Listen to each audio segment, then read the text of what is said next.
To nisu parlamentarni i lokalni izbori, to su izbori za izbor lokalnih šerifa i podelu plena.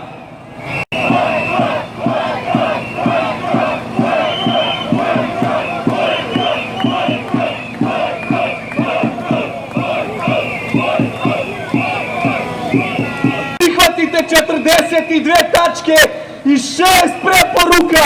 Sram vas bilo!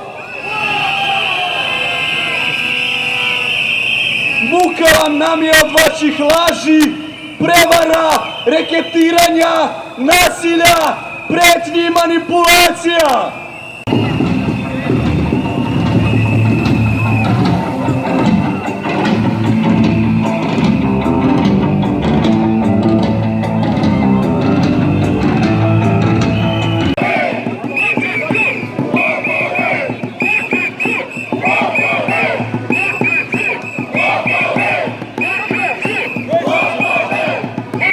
Jeste li se možda provozili automobilom u nekom trenutku preko ove kaldrme?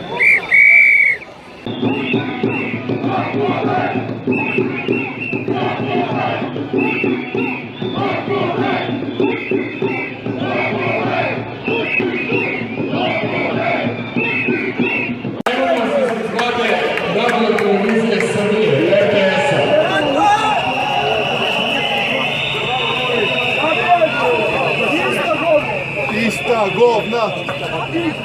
Nemojte ljudi, RTS je jedna institucija strana koja ima dugu tradiciju. Je dobio novu boju, onu boju koja mu sada, nažalost, više pristaje.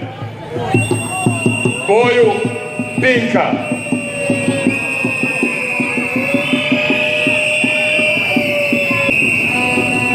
Dokle god bude RTS radio kao stranačko glasilo, ne mogu se steći uslovi za slobodne izbore. Subote, znate svi, u 19 časova